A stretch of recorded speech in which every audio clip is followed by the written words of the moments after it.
मौलिक अधिकारों में अब हम शिक्षा व संस्कृति का अधिकार पढ़ते हैं, जिसमें अनुच्छेद 29 व अनुच्छेद 30 है।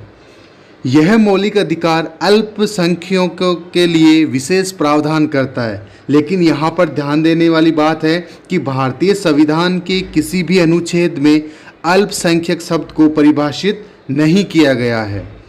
तो अब हम बात करेंगे अनुच्छेद 29। तो अनुच्छेद 29 में उल्लेखित है कि सभी अल्पसंख्यकों को अपनी भाषा, लिपि तथा संस्कृति को बनाए रखने का अधिकार होगा।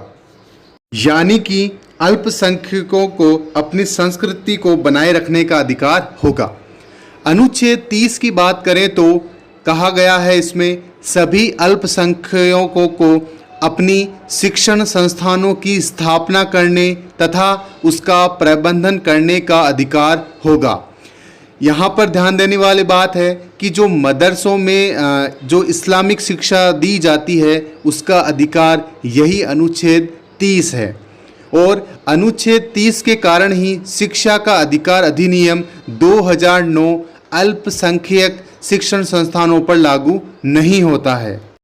अब हम बात करते हैं कि अल्पसंख्यक शिक्षा संस्थाएं होती कौन सी है। तो ये 3 प्रकार की होती है, जिसमें पहली है जो राज्य से आर्थिक सहायता एवं मान्यता लेने वाली संस्थाएं हो।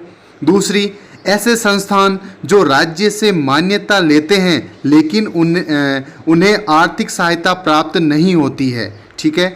तीसरा, ऐसे संस्थान जो राज्य से मान्यता या सहायता नहीं लेते हैं।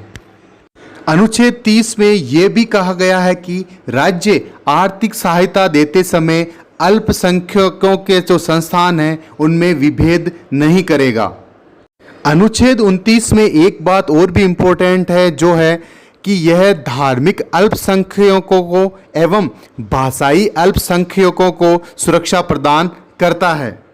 तो यह था संस्कृति और शिक्षा संबंधी अधिकार। तो गाइज, अगर आपने चैनल को सब्सक्राइब नहीं किया है तो अभी चैनल को सब्सक्राइब करें, लाइक करें और शेयर करें।